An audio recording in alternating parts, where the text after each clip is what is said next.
We back. We back at it again. We got this is episode 5, Cinco. We made it 5 deep. And thank you for not canceling us. It's beautiful. Appreciate it. We want to continue to 10 and then we can talk about it again. Mo. Yes, hit my it. friend. How you doing, man? How you doing? Why'd you pause between like how am I doing and man? Did you doubt it? Did you doubt that I'm a man? Well, no, you got that swarthy beard today, so I think there's really no doubt there, my friend. Funny story about this. I went to I went to a barber close by to where I live, and the barber was a half Greek, half Israeli guy who was born in Iraq.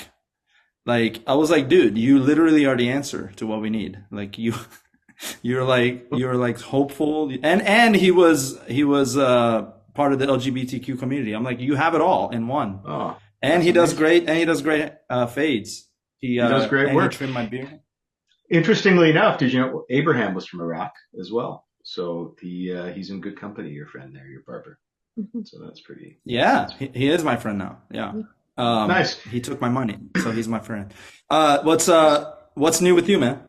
Not much. I'm just thoroughly excited for this episode, and we are going to have a guest joining us very shortly. And I have to say that hands down, by far, my favorite Persian comic on the face of the planet, present company included, is joining us today on this call. And here she comes up right now. You look upset. Why are you sad? Pesh, come on. You know your own limitations, my friend. Why are we even having this conversation? I wanted to admit that she's the best Iranian comic, not you. God damn it. Okay. There you All go. right, fine. Bring her on. All right, Sarah Fatemi, thank you for joining us. Hi, thank you for having me. Wow, best Persian comic. You guys are too kind, honestly. Thank you. I appreciate that. Like knowing like there's all these amazing Persian comics out there, that really warms my soul that you guys really think I'm funny, and I appreciate that. You two are we my love two of my favorite Iranians in the diaspora. And Mo, your clothing company is unmatched. Thank you so much. Thank you. He's plugging it right now. He's always plugging it. It's great. He's a walking promotion. No, Sarah, you're not only are you an amazing comic, you're the roast queen. Mo, if you ever are out here and you can go see one of her battles. I was lucky enough to see her win the championship. That was insane. Like I was just like, dude, is this really like I chose this one? Like and she ended up like killing it. It was amazing. And her opponent was a beast too. And it was like just back and forth, like knockout blows. Like it was crazy. How was that experience for you, sir? Let's start there. I know I'm swerving you right now, but Oh man, it was so cool. It was something I only dream of. So I started Roast Battle about 5 years ago, and then I've done, obviously there was the pandemic in between. So, I mean, altogether, I've been doing it for a few years. I've done over 35 battles. It's something that like, it's funny too, because it was like full circle because I won the belt essentially the same weekend that I did my first battle, and I was wearing green. It's really weird. And I just really? never Okay, thought, see? Yeah. I know that. never thought that I would actually have the championship belt, and it was such a cool experience. I did not expect to win because Kelsey Lane is such a beast. She's so good. I mean, she defended her title multiple times. And so that was the fact that my jokes hit, and the fact that I could win that and just have that on my resume forever was just something. It's something I consider that one of my biggest stand-up achievements. I mean, listen, it was epic to say the least. And I was so proud to know you and to witness that. I'm sure so how you felt was trumps that by a mile, but so cool. Yeah. It was great. And then you were in London recently, right? Yeah, back in May, I toured London. I did my first late night appearance. I was on NBC Persia. I did stand-up comedy in Farsi for the first time. That was I saw that. Yeah. I got to hang out with Golshifteh Farahani on set. Uh, yeah, she's That's so right. sweet. She's so cool. And then I got to, do shows in London every night, and it was great. And try British food, and Hmm. it was awesome. I'm sorry How's the about the British audience? food. That's terrible. Yeah. Well, okay, fish and chips is actually a bomb. And Yeah. their Indian food, best ever. Really? Makes sense. Yeah. The best Yeah. Indian food is in London. Hmm. Okay. Uh, Not an yeah. Indian. I love it. All right. No, no. Go to East Brick Lane. It's so good. The crowds there, it depends. I would say so I did shows in a couple different places. I did them in Angel, in Vauxhall, and in South Kensington. And um Vauxhall, very rundown ghetto area. The, the Mm. the audience was very uptight, I would say that. And then I realized most of them, when you did crowd work with them, they were all on a first date. And it's like, why would you? I just don't get why you would go to a comedy show on the first date. You can't talk to each other. Yeah. Like, That's true. Yeah. It's so like taking weird. taking your first date to a movie. Exactly. It's Like, it it's doesn't the make same idea. sense. And It's a Yeah. then good safety if you're not very confident. I think that's maybe a good thing, right? maybe, I mean, but No? you're gonna get Don't picked talk to on. me. I don't want to. Get yes, yeah. No, you definitely don't want to get. Yeah, you definitely don't want to get called out. Yeah. That's right. Yeah. Yeah. Yeah. But That's I true. did South Kensington, that's a very monarchist area. They were decent, but the best was in Angel at the Bill Murray pub. I did a roast battle there, and I did the brown sauce show, and that was awesome. That was like the girl who runs it, her name is Sharna. She's a Bangladeshi Canadian comic, and they basically like they feature brown comics, and a lot of the people in the audience were white, and it was just such a cool show. It was awesome. It was packed. Every time you go into the Bill Murray pub, it's packed. The audience is just ready to laugh. They're really cool. It was great. I I loved love London. I that. would 100% go back. That's That's really cool. awesome. Hmm. So Bill Murray pub? Are we talking about the same Bill Murray, or is this one of those British things where there's another Bill Murray that we should know about that we don't? Or No, are we I think it's talking that Bill Groundhog Day Murray. Bill Murray? Oh, nice, Yeah, it's nice. really small. There's only one room, and there's like a tiny bar next door, in like the what do they call it? Not the living room area, but the entrance area. Oh, and there's an Right. outdoor patio. But it's cool. It was a lot of fun, Nice. and I felt like I could like really talk to the comics and hang out, and it was cool. It was great. That that sounds like amazing. Yeah. One day I'll go. Yes, you should. But You should. I know I love it. I've been to London, but it was just on a connecting flight, and it was for 10 Hmm. hours, and then we just left the airport, and and we were like, Hmm. my parents are hilarious because there's my mom is the most picky person Hmm. alive, like with food. I'm like, Mom, you're gonna hate everything here. And then we went and got hamburgers from an Afghani store. Like I was like, how did we find that in 10 hours, mind you? Like we had to like go Yeah. go and like look for that, and there was not Google yet. Like this was like pre-Google, Oh my so God. uh, Yeah, I mean there's some weird food. Like they have black pudding. It's like a I've heard of pudding this. Yeah, it's made of pig's blood. Like Yeah. what? Why? I think I saw that on a Mr. Bean episode. Ew. It was like, yeah, yeah, it was very, yeah. Well, Mm. So Sarah, they tell win me at other about. things. Yeah. Sorry. Go ahead, Pesh. No, no, I was just saying Britain wins at other things, not Yeah. food. Yeah. Yeah. Yeah. I want to hear about the Persian stand up. I saw a clip of it, right, Yeah. in your story. So I did see that. Yeah. But how was that experience? Because So it was, it was really honestly nerve-wracking. I usually don't get nervous for stand-up anymore because I've just been doing it for so long. And but they wanted a few minutes of Farsi stand-up, and it's like, well, first of all, this is a different language. It's not Mhm. I mean, I did learn it first, but I live in America, so English Yeah, comes more naturally. of course. So there's that. There's cultural and political references. I mean, there's certain things that you have to be careful if you still have family that lives in Iran. Right. And also the dirtiness, and also like your aberu in general, like, Yeah. you can't go on stage and talk about sucking dick. um, they, they were like, can you say, do you have anything to say about Zan Zindagi Azadi, woman life freedom? in the stand-up, and I was like, oh my gosh, no. Like I just at the time I don't think I had enough I mean, I'm sure there's things you could say about it, but to make it funny and to make it good and to make it not come off wrong, I Yeah. don't think I would have been able to do that. But I will say they cut my strongest joke because they thought it was, I think, inappropriate. So let me tell you the original Tell joke. it here. Yeah, tell it here. Yes. Absolutely. So basically I say should I say it in Farsi or in English? I mean, Yeah, say it in Farsi and we'll translate it. Yeah. Yeah. so مامانم اصطلاحهای فارسیش قدیمی هستن یا مامان من اصطلاحهای فارسی قدیمی استفاده میکنن. So my mom uses a lot of old Farsi phrases. برای فرض وقتی میگه میخواد برمداری از یه جا میگه میام عقبت، میگم مگه قزوینی هستی. You know, that comes from the stereotype. Yeah. Yeah. The is getting fucked in the ass. How you get that stereotype is beyond me. Because and then they're like, oh no, that's like racist. We can't say that.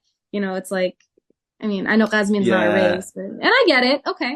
Yeah. And So the issue was the racism, not the homophobia, is what you're saying. That's okay.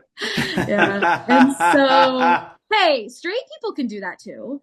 Don't discriminate. Yes. No. But that's the joke with Qazvinis, is not that it's just a propensity for sodomy. It's basically homophobia is where it comes from. Oh, yeah. I didn't know that. See, so this is why it was even more challenging. I just checked my algorithm and I think we gained 2 Ghazvinis and lost the rest. So is this live on Instagram too? No. Okay. I'm just saying, you know, we need some Ghazvini representatives. So I changed it last minute because this was on set. I was getting my makeup done. So I changed it last minute to باید منو ببری شام اول. Like, you first got to take me out to dinner. Oh, right. And they ended up, I think, just cutting the whole thing because I think they thought it was too risky. Though, if you do watch Sina Valiullah, like the way he talks about, you know, I mean, if you've seen his monologues, the way he talks about, you know, oh no, Felan, you know, he says some pretty, you know, raunchy stuff too. But I get it. You know, I get it. I will say, you know, a lot of the Farsi jokes that I did, for the most part, were kind of basic. They're not jokes that I necessarily would do in English. I did one that translated directly from English, but the other ones, they were just more, you know, it was my first time doing it in Farsi. And like, you know, again, I mean, it's not to the point where I can do political jokes or, you know, very culturally relevant jokes. It's just not to that level yet, but it was a really cool experience. And I'm really glad that I did it. And I got a lot of hate for what I wore. Why? You know, why? Because they were like, oh, you're like promoting prostitution. Like, not they at the show, but like the people in the comments, you know, because I was wearing a skirt that was kind of short. And ironically, it was women, like secular women, because I would see their profiles and they were the ones hating the most. And like the men were standing up for me and they're like, you know, mind your business. And well, they liked what they saw. That was the men were enjoying the whole situation, and their wives were leaving nasty comments. That's what you saw there. Literally, one of the comments was like, I was watching this with my husband, and then I had to change it because I got khijolat kishidam. I'm like, okay. Oh my God. Yeah, that's crazy. But it was overall a very cool experience. So good. Yeah. It's daunting though, right? Like I find, it's daunting, the humor with the Iranians and whatnot. I remember hosting a few concerts and that sort of thing. And it's hard to kind of hit with a large Persian crowd, especially with the different generations. You go a little bit older and that's it. Like they are going to, you know, pitchforks off the stage if you kind of go a little bit too blue, right? Yeah. Oh, you know, Sarah and I, we know well about Persian audiences. There you go. Hardest. We love ever. them, but not. You know, perform. I follow though. I'm friends with a lot of stand-up comics in Iran, and one of the girls, she posted. I mean, she's very successful. She has a lot of followers, but she has this joke where it's like, بچه ها من میخوام کلمه پ رو با د به جای اینکه مثلا کلمه چی whatever پ رو با د عوض شد and then she's like پول چرا فلان چرا پول همش تو دست زن است like it's literally a dick joke the Yeah. whole set Yeah. was a dick joke and I'm like Yeah. so crazy that she's allowed to and that they don't so I think the new generation is really pushing and is just like doesn't give a shit. Good for them. I love Yeah. it. I love it. That's what we need. Arife Askari is her name. It's Arife Askari. Oh, all right. I'll Yeah. I'll look her up. The it's good that that's happening, but also I think that regime is like they have very selective hearing. They choose when to care and choose when not to care. So it's Oh, almost yeah, of like, course. you know Yeah. what I mean? It's bullshit. It's all Have you heard? fake, obviously. Oh, but have you heard some of the mullahs talking? And we're talking about like, it's on a Friday, it's a sermon, or it's on a show on TV, and this is on state media, and they're talking about what underwear you should wear to keep your husband interested, and like what color it should. Like these guys are anything really goes in Iran. I'm sometimes surprised about how much they talk about certain things so openly. Like it can be even describing how to arouse your man and how to, and it's like this 90-year-old guy sitting on stage, barely able to speak, talking about how to kind of keep that marriage energy fresh, which is a little bit. I went to a sex shop in Iran one time. What? I mean, All right. well, That is this whole podcast is now shifted to this. I need to hear about. okay, well it wasn't like it was more like a lingerie shop. And it Right. said "Aghayun Mamnu," so like men not allowed in the front. Yeah. And I went inside and like there was like a sexy sailor outfit and like yeah, and it was just like lingerie and I don't remember if I saw any sex toys in there. I don't think so. But yeah, it was I remember just random shops. I would go in like religious cities too. You'd go into random shops and there would be like the emblem of a Playboy bunny. Like I think they Oh, don't know what wow. that means. Yeah. Or So they- we have a relative who bought a gift for someone else in the family. This gentleman is, I'm not going to blast him here, but he works for a government ministry, and it's the government ministry responsible for, I think it was something to do with Islam, right? Like he works for them.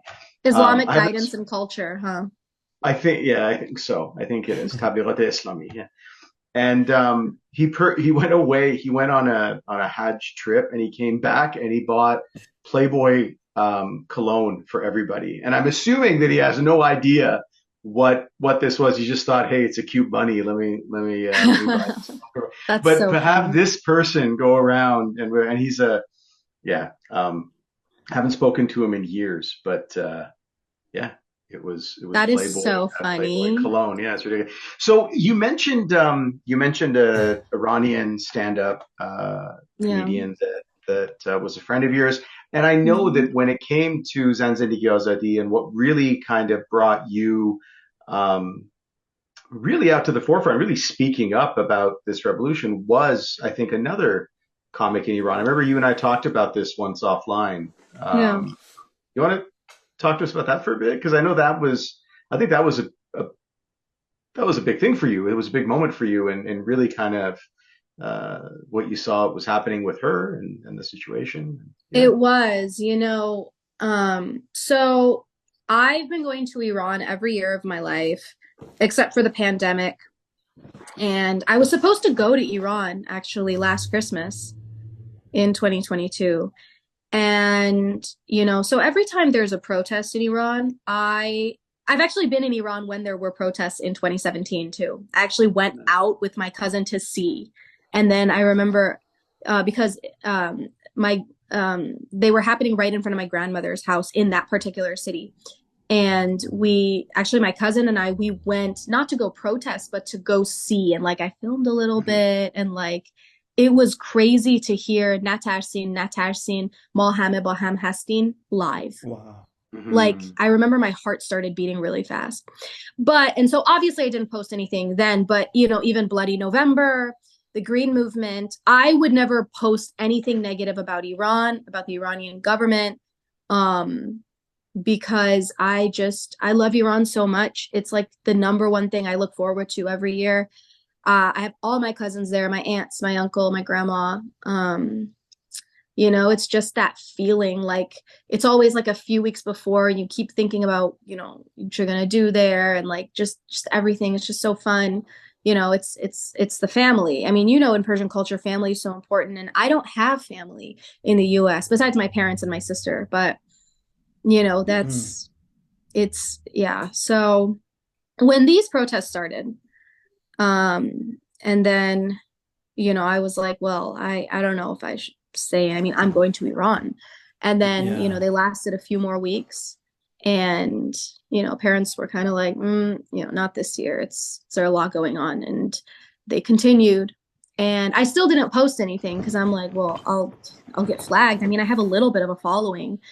I just Mhm. don't want to end up in a list, because who knows if they're going to go or not for real. I mean, this is a very brutal regime. This is not, I hate to say it, they're not going to go, it's not going to be easy to get rid of them. And then in mid-October, I saw a post from another stand-up comic that I'd been following for a long time, that I've been in contact with, that he posted that, Zainab Musavi has been arrested. Mm. They came into the house and she's in solitary confinement. And I I looked and I saw no Iranian activist had posted about it or anything. And I'm like, oh shit, I'm the only one who kind of knows outside of um, Mm. Iran. So I posted about it. And then it started spreading like wildfire in some American comics. Judd Apatow shared it. Um, yeah, you know. Uh, and then I was like, okay, so that's the thing about activism in Iran is it for me it was very step by step by step, going more and more into the gray area. Um, and I remember a month after that was, we still had no luck in terms of all the prisoners and such. And I was like, okay, well, maybe a podcast, posting on social media, people might flip through it. Who can I talk to? So I emailed every famous stand-up comic in America and was like, can you talk about, oh, because here's another thing I thought. I was like, the way to get as much attention possible is that we need to not divide, sorry, specialize, make it personal. So a comedian got arrested. Let's reach out to comics. A rapper got arrested. Let's reach out to all the hip hop podcasts, which they were very hard to get a hold of. Actors, reach out to actors. So you make it specific. That's kind of Yeah. how you can garner attention that way. And so Sarah Silverman and Mark Maron's teams responded, and I was able to create a document for them about what's going on in Iran, the human rights abuses, Zainab's specific case, and how media campaigns are the only way to help people in Iran, because you can't donate money, you can't boycott. Um, and yeah, the media campaign ended up, being able to release her. And then That's after that, it was even more gray area. And then it was like I did this stand-up comedy show. My girls, my Syrian American comic friends, Lynn Mala and Gina Jones, they have a production called Hilarious Habibis, and they did a fundraiser for Center for Human Rights. So, and this was all in December. So it more and more went more into the gray area. And I had a breakdown, I remember, like a really, really bad mental and emotional breakdown. Cause I'm like, after all this, can I go back to Iran, And then kind of the NBC Persia thing, I guess, was the nail in the coffin. Cause I was like, I feel like I'm gray area to the point, cause I don't know. But yeah, I mean, did it did did this journey and this process, like obviously the breakdown you had, you just mentioned regarding going to Iran, but what about your like own comedy? Like did it make it like super difficult, or how did it affect um, you? to like Yeah, go I up on would say it stage affected here? me. I would say it Yeah. affected me. Because I also talked about Zainab's case on stage as well Uh-huh. after I was done with my set. I mean, as far as my regular set goes, I was just doing my regular set. I was not in a Yeah. place to write about that. Um, just because Yeah. I mean, I props to the Iranian comics who could, but for me, it was very difficult. I was Yeah. also working a job that was so soul sucking and like boring. And it's like every time I would have a break, I would go on Instagram and see our people getting massacred. Like that's my break. Hmm. So Hmm. I mean, as far as stand up goes, I really just got on and did the material that I had. Yeah. Roast battle. I remember I had a roast battle back in November. That was actually the championship, not championship. It was a tournament, an 8-person tournament. And I lost to someone that a lot of people actually expected me not to. It's not that my jokes were bad, but I remember Hmm. writing for that roast battle was so hard because Hmm. my heart was absolutely not in it. And I was just in such a bad place. I actually turned to weed a lot, like Yeah. I was coping definitely, and not to say that weed is so unhealthy. I mean, it's legal, it's fine, but I was just doing it like every night just to like not be here anymore. I was like, I don't want to Yeah. think about this. And yeah, so I mean, it Yeah. would just, yeah. It's hard, man. Yeah, the energy was like when the energy's off, and it was off for me too. It's Hmm. I attempted to like I it's crazy because right when I started a room in Sacramento before I moved here, I started Hmm. a room, and I like week 3 of that like weekly show, the revolution started. And then I was like, and then it just kept getting, it was kept getting bigger and bigger, and I'm like, all right, I can't ignore this. So then I plastered injustice anywhere is a threat to justice everywhere, one of my favorite quotes. And Hmm. I plastered that behind where the comics would be doing their sets, like, so it was always visible.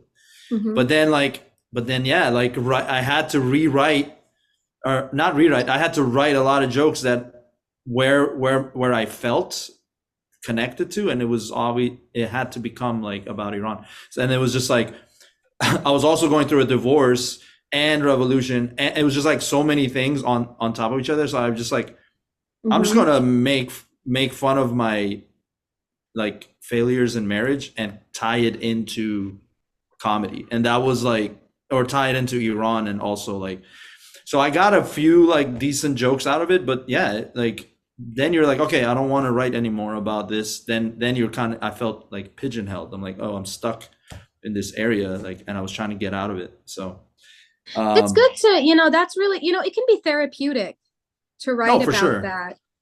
I Yeah. remember actually last time I was in Iran, I left in January of 2020. I was in Iran when they killed Soleimani, when Trump killed Soleimani, and then Oh when shit.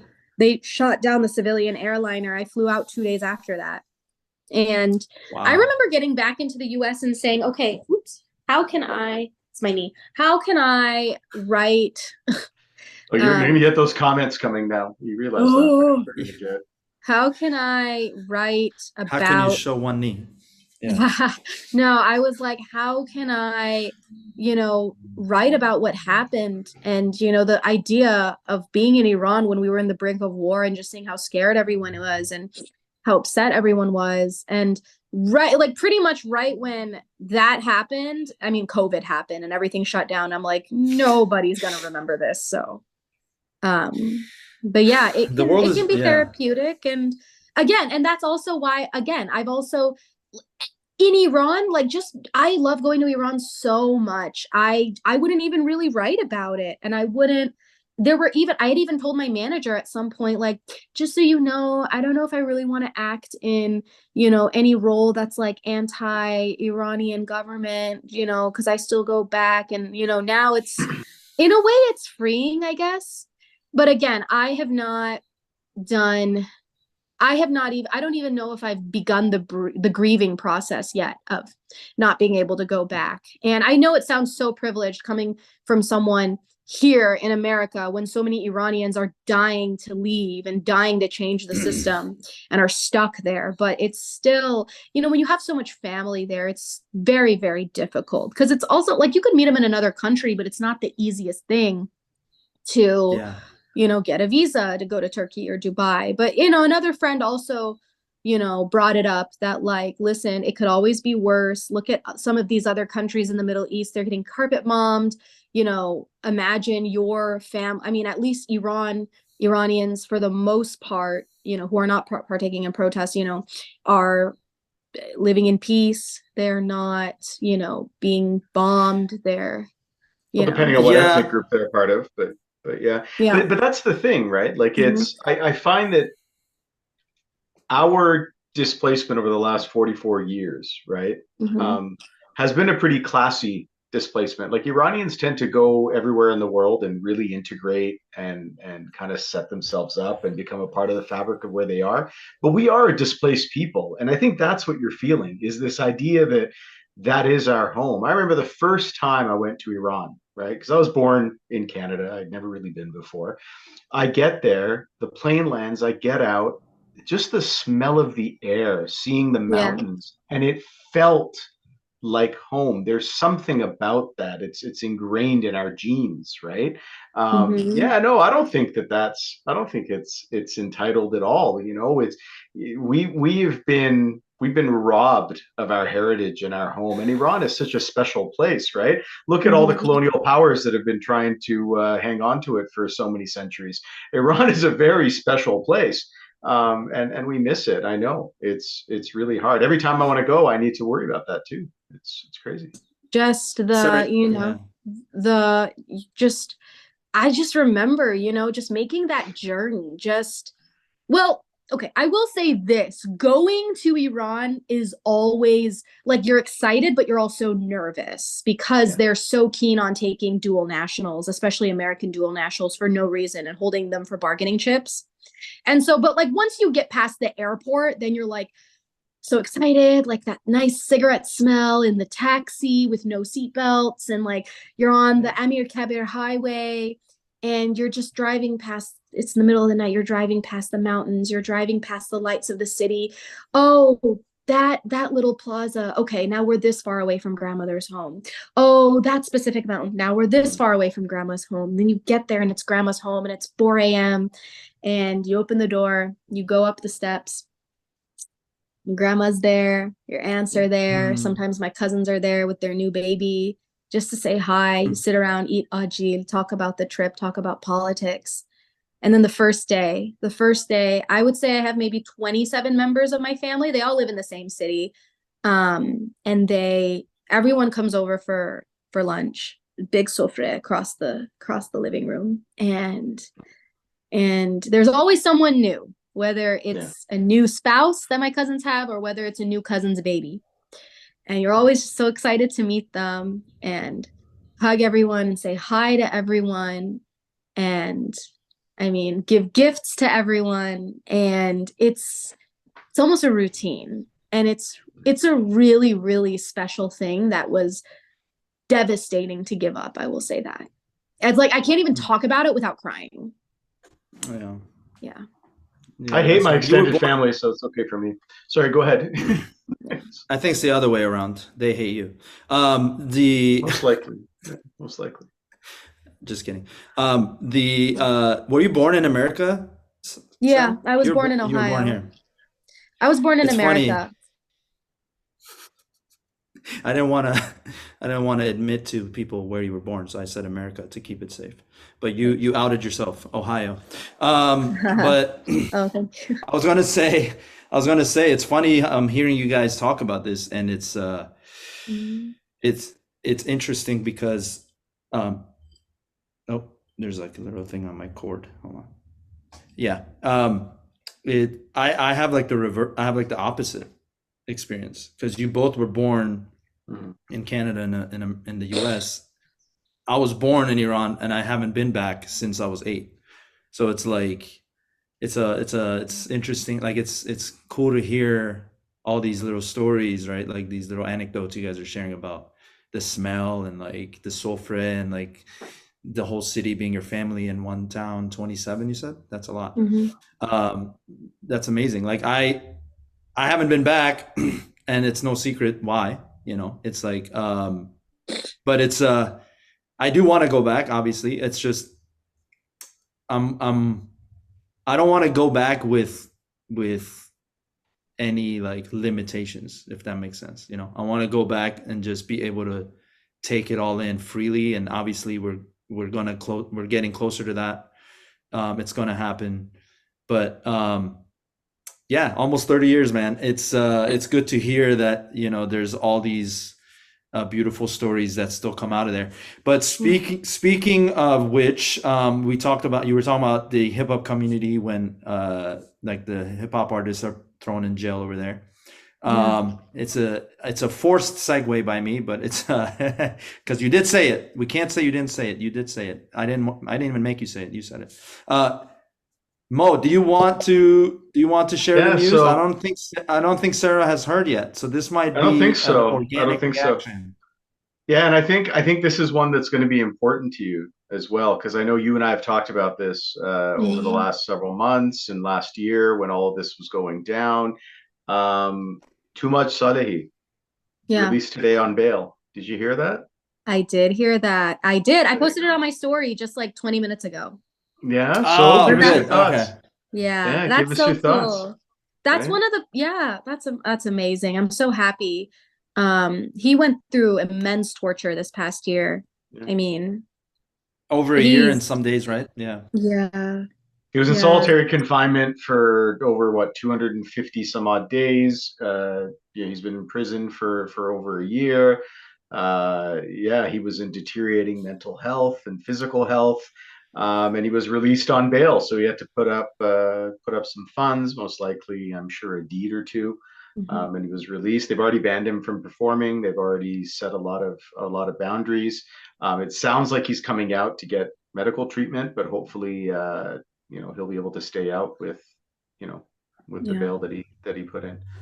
Yeah. Man. It's stuff like that kind of, I mean, my mom will always check me on my privilege. Not to say that my feelings about not being able to go back and see loved ones is invalid, but like she's like, you live here, you can still perform. What if you were too much? What if you were Yeah, the, It's so it's it's they make valid points, but it's hard mhm. to, like, two truths can exist, It's like Yeah. they can both be hard.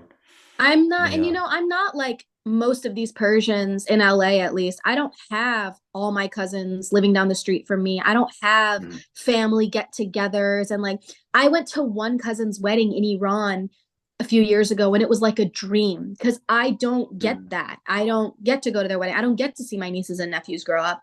I feel I'm very close to my cousins because we're always talking. We're in a group chat, but it's just a very and that's another part of it. I've never felt, oh my God, I hope I don't get canceled for this, but I've never felt 100% connected to the Iranian diaspora either, because I do feel like we're a very fractured diaspora. First of all, mhm. we all have such different backgrounds, different stories, but I don't know. There's a lot of Iranian Americans that have not had the privilege or the opportunity to go back, but also they have the privilege of having their loved ones here and going to high school with their cousin, and just like it's different. It's Yeah. and again, it makes it very hard because even though it's nice to have each other for support, I sometimes feel like most of my Iranian friends don't get it Yeah, exactly. yeah. Yeah. No, I you're hope I right. don't get like ruined online for this, but I am. No, I No, don't let think you me let said me bring this anything. over to me. Yeah, let me bring this over to here. I'll take some heat away from you.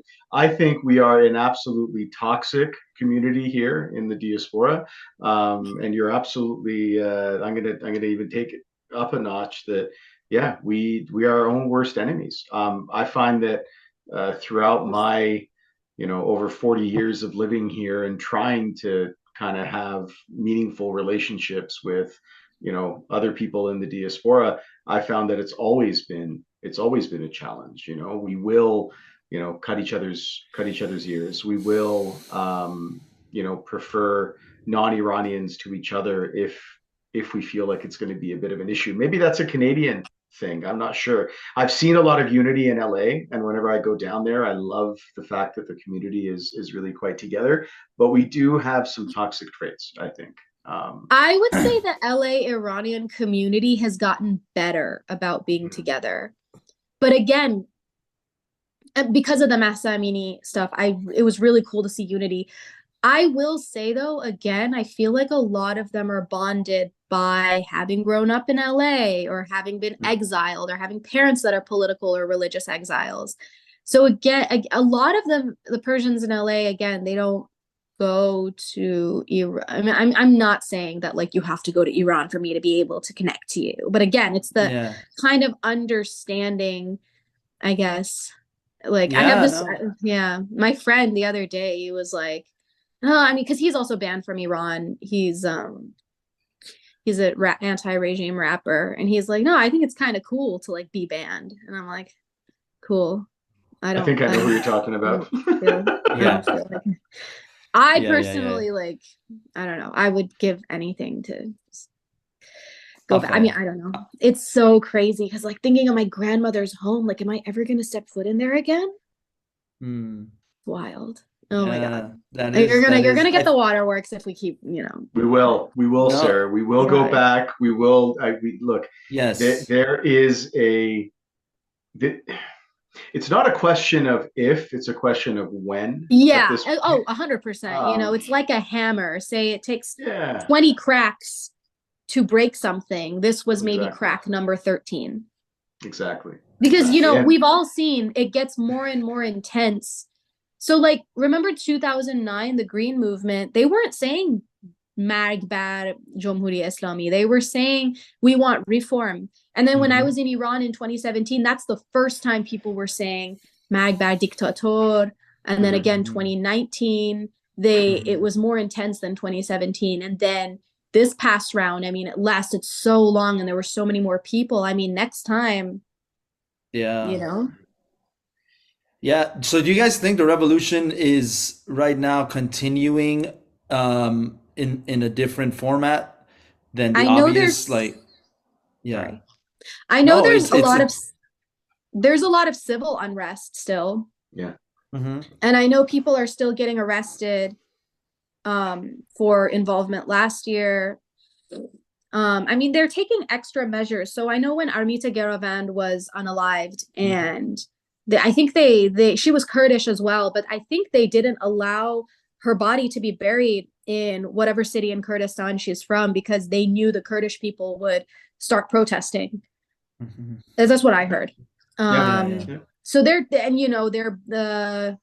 who is it? Mashallah Karimi, who's the father of Muhammad Mehdi Karami. He was arrested for going to his son's funeral, like visiting his son's grave. They're like, oh no, you're creating what is it? Not disobedience. Yeah, civil disobedience. And so they're from just the standpoint of exhaustion, I feel like to constantly have to battle that from the regime side, like they're gonna want to like fuck off themselves. They're gonna be like, okay, these guys are obviously they don't want us here, and we have to keep constantly like go to this place of like anger to get them to behave, which is what they believe as behaving. And then I think just that alone is the end is near, just from that aspect alone, in my opinion. But Mo, what were you going to say? I think there has to be I think if we see more defection from the Basij and the IRGC, because there were a couple this time around, and I'm sure more and more, the older these generations get and the more they die out. It's just very difficult because again, Iran has so many military investments in Lebanon and Hamas, Hezbollah, Yemeni factions, Iraqi factions, just all over the Middle East. Their military is worth 25 billion. It's really just the money and the military investment that is a little discouraging. And the fact that Joe, Biden just kind of, unfroze 10 billion. 17. Here's the thing, here's the thing that always kind of gets me is that, and we've talked about this before, Pej and I, right? That when you take a look at the US, when you take a look at Iran, when you even take a look at Israel, when you take a look at Saudi, when you take a look at all these other countries in the region, and even the UK and France and Germany, um, they seem to all be working towards the same goal in helping and propping up the system, right? The economic system. And Iran plays a huge part in that. And that's why, when you kind of look back over the last few months, where we are today doesn't seem that strange of a stretch on how we got here. You had Biden releasing funds. You have Iran masterminding and green lighting the offensive on October 7th. Then you have the fallout, the media fallout, because again, this is an issue that's been going on for over 75 years, right, in Palestine. But it was absolutely exacerbated by the action on October 7th, which was completely orchestrated by Iran. And now the news cycle is completely moved away from them. And lo and behold, 10 days later, they finally announced that Army Tagirovent was brain dead and is gone. So it seems like, one of the other things is they are working in coordination with a lot of other groups, like the ones that you mentioned, but also the ones that we don't expect. Biden's talking about releasing more money to them. There was was it the gasoline or from Iraq? There's about 10 billion that they're looking to release over the next couple weeks as well to Iran again. And you just don't know which side of their mouth people are talking out of, because at the end of the day, and this is usually when I turn to Pej and go, I need to put my tinfoil hat on, right? The conspiracy theories come out, but I 100% believe that, they're working together, because guess what? Stock prices have never been higher for a lot of the military industrial complex and the organizations that are profiting off of conflict. And you see a lot of these countries working in unison. You see France and Germany and England and the States and everyone kind of working together to perpetuate this violence. Yeah.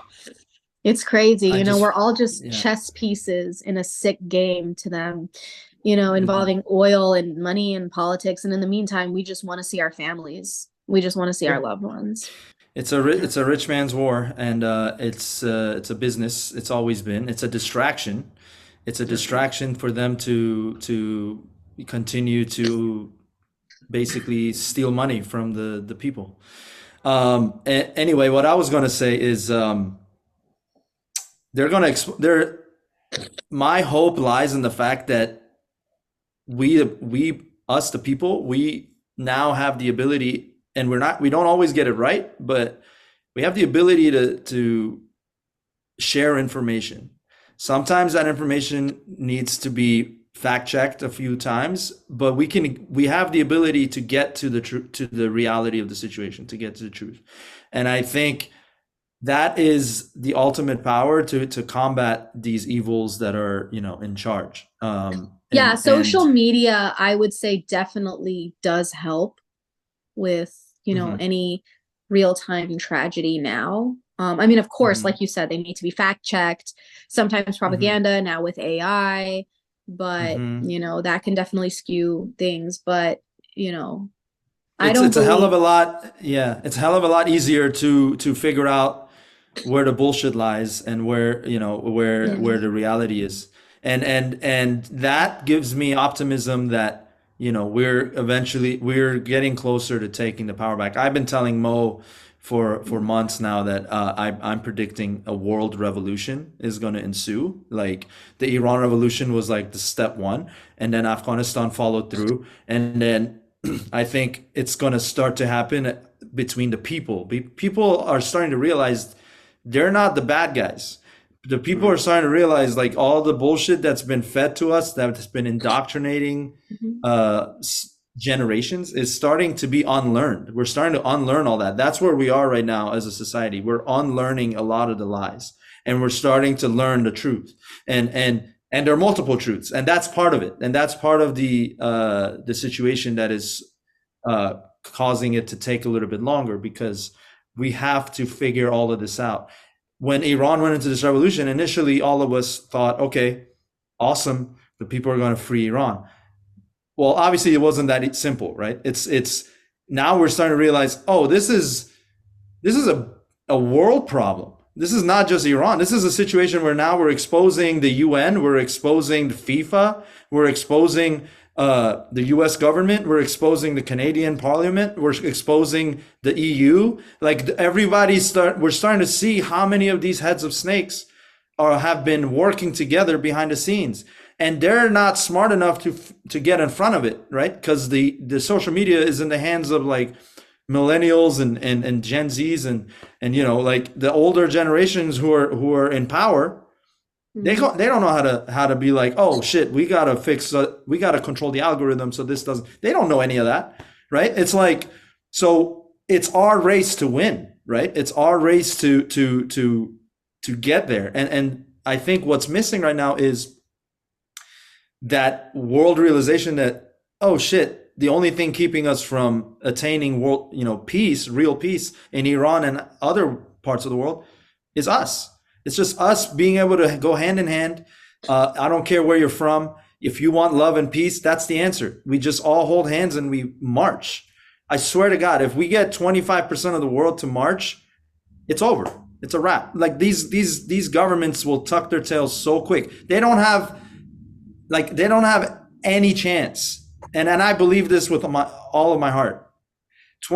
Not even 25, 20%, 15% of the population of the world marching the streets, an orchestrated effort, and just say, listen, we only want love. We have no problems with the people of Ukraine. We don't have any problems with the people of Russia. We don't have any problems with Palestinian people. We don't have any problems with Israeli people. We don't have any problems with Iranian people. And you just do that over and over. I'm telling you, it's going to happen. It's just, and that to me is World War III, is the people against their corrupted governments. That's the next, that's where we're headed. And that's my minute of going off. Okay. Back to what you got my vote, man. You got my vote, brother. No, absolutely. Oh, absolutely. I think we have to vote. I love it. No, we don't. No, but no, absolutely. I think Iran was the first domino in a chain of events that's going to be felt around the world. Absolutely, I think that's the case. And I think what's happening now, and particularly with the events over the last month and a half, are people are realizing that so many of those long-held beliefs that they had are absolutely incorrect. And a lot of eyes are opening, and we're seeing it on social media. This is actually, I think, maybe this will be a more natural segue than the one you attempted a little bit earlier, Pesh. We're talking about social media and the algorithms and whatnot. Elon Musk yesterday announced that, you remember when he bought Twitter and then renamed it to X, which I still don't understand why he did that. Sure, name your kids after letters and numbers, but why are you renaming Twitter? And that went really well for him. But he came out with this announcement last night saying that there's certain phrases and words that he's essentially going to start censoring on X, and they're very much related to the conflict right now, or the crisis, I should say, rather, in Palestine, and everything that's going on there. But he's now stepping up the censorship, and they're being very open about it, that we are going to start blocking people and kicking people off the platform if they use, I think it was From the River to the Sea and Free Palestine, or if you use any of these, you're gone off the platform. And it's that. Sorry, I was gonna just say, like, in my last roast battle, in my title defense, I have a From the River to the Sea joke because you do. Did you see it? I was there. No, I saw it. It's on YouTube. Yeah. I'm like debating about posting the reel, because maybe not. I don't know. But like Ryan Nessen, very talented battler, but he was like, everyone give it up for Hamas, the tank engine. And I was like, speaking of Hamas, when they chant From the River to the Sea, because I knew he was going to have a Hamas joke, they're really just talking about the distance between Ryan's eyes. His eyes, like, if you might say. We're going to post this picture. We're going to post this picture right here as post, just to make the joke make more sense for people. Ryan's who don't a know. good guy. He's very talented. Yeah. He deserves. We love you, Ryan. We love you, Ryan. Yeah. Apparently, you funny looking, Ryan. But other than that, they love No, you. he's very good I'm looking. He's kidding. No, very I'm good looking. joking. He's Hey, very you're good the one. looking.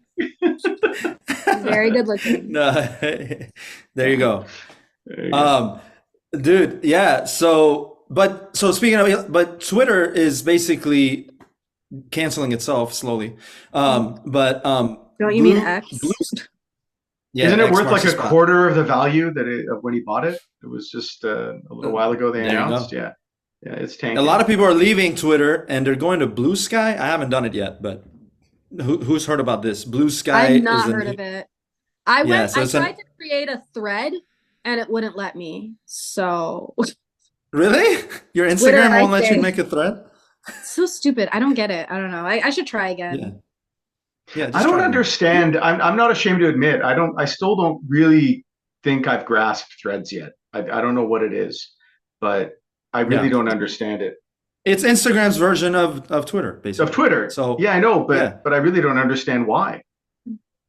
What do you mean? Like they want you to not be getting off the Instagram app to go to that app. So they just keep you all. They actually the way it works, as far as my understanding, is when you click your thread username is right under your Instagram page, Yeah, right? yeah, It's added automatically. So you can literally just click that and you just go to the thread app. What I don't understand is why do you have two apps for the same app? yeah. Just put them together, which is that's Zuckerberg being an idiot. But And then you it's can share certain no, but then you can share certain stories on Instagram, but you can't share certain stories. You have to only share them on Threads, and then like there's these weird rules behind it too. I saw that too. Or is Yeah. that just a No, I shadow ban agree that I with you on have? I'm that. pretty sure I'm heavily shadow banned on all platforms at this point. But Me too. No, I've struggled with that too. I was trying to share a story on. I couldn't share it on my IG story, but I could share it yeah, on my thread. Yeah, yeah, yeah, yeah, I didn't yeah, understand that. yeah. Anyways, I don't know. So anyway, that's the so Blue Sky's another one. Comment and let us know if you have it and what you think of it. Um, by the way, subscribe to our channel. We're so good at plugging our own podcast. Please subscribe. Um, yeah, we have a whole background now. It's like we put a lot of money into this. I think But it was a yeah, total of so 5 minutes actually that yeah, I we watched played in it. the I was background. there. I saw you make this. Yeah. Um, we should probably for future offer it to our guests so they can also have the background. But Yeah. now we're learning. Yeah. But Yes. your background is great. I've been in on that couch that Sarah's sitting on. So thanks for letting me stay when I was Of homeless. I course. appreciate it. Anytime. Um, Anytime. um, okay, Sarah, what are your thoughts on should we go into the final topic here? Sure. Maybe Sarah. I don't know how big you are into comics, not comedy, but the other one. Disney Marvel woes. We want to Ooh, talk I'm about. honestly not really into it at all. I I mean, used to be more. I've kind of dipped out a little bit, but I Mo don't is know if super it into it. I don't know if it is or isn't a pick me thing to say, but I have no interest in like I'm not really in the superhero world. Like, okay, I know Spider-Man, I know Batman, I know Superman. I know all the like famous ones, but Yeah, I yeah, I yeah, I yeah. honestly couldn't tell you anything about No, that's any. fine. I'm more in your park than I am in like Mm, Mo's park Yeah, I'm a because I dork. used I'm an absolute dork. That is what he's no, trying to no, get no, at. no, no. mm. That's not what I was saying. I was just saying you have a lot of time on your hands, is what I'm saying. But Disney Marvel woes. Why? So Mo, you selected that title for this next topic, so I want to just hear why you're calling it woes. Oh no, well yeah, they are not doing great. They are not doing very well. They've got some movies that are going to be coming out next year that they were really banking on, but with the for lack of a better term, the Marvels tanked last weekend, and it's still not doing very well. And they're really questioning a lot of their releases. They've moved a couple up for that reason. But with Deadpool coming out, there's Inside Out 2 coming out, Mufasa, the Lion King. That one's coming out, so I think it's like a prequel. It's like the story of Yeah. Mufasa becoming the Lion King. So Here's that another thing too. I like don't care about Disney remakes. And I mean, if you Uh, I Like, mean, what do you and mean? that's Like not you don't like them, or you don't mind that they do them? What do you mean by I mean, that? I don't care, but it's not like like I'm a very like I'm not a kid. Like if I'm gonna watch a cartoon, it's gotta be like Family Guy. It's gotta be adult Right. jokes. Like, I don't know. I'm just never I'm not like I don't get Disney adults. I don't really I don't know. Doesn't Disney? No, no, but doesn't Disney own Family Guy now? Didn't they? They Do they? purchased. I I thought they don't did. know. I don't I thought know. they did. I thought they did. Of course, all these companies are owned by each other, right? They're quite incestuous, actually, when you take a Yeah. look at it. But yeah. So Yeah. there's all of that. I'm not saying I shouldn't say it like that because I don't mind getting cast in any of that stuff, but like uh Pej left. Yeah, dude. Yeah, he did. I think he froze. He's gonna have to.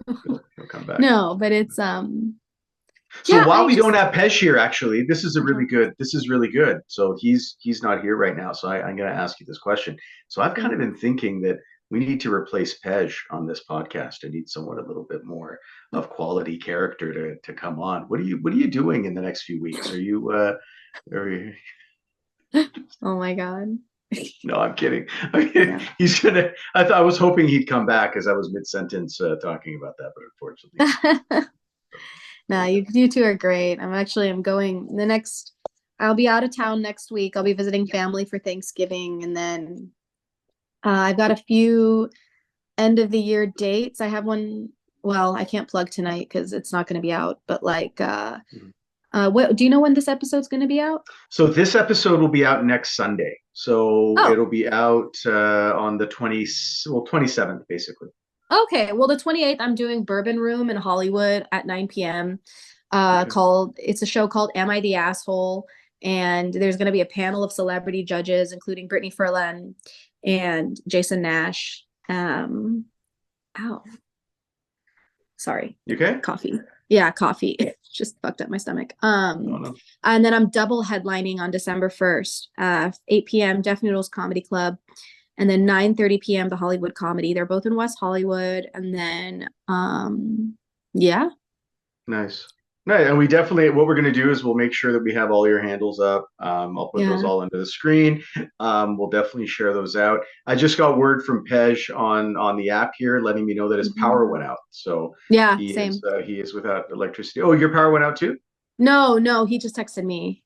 Oh, okay. He just texted Yeah. you. I was like, okay, well that's good. Yeah, no, absolutely. We will do that. And everybody who is listening, if you don't already, follow Sarah, check her Thank you. out. Absolutely, I was not kidding at the top of the episode. Love watching you. Love what it is that you do. Love Thank you.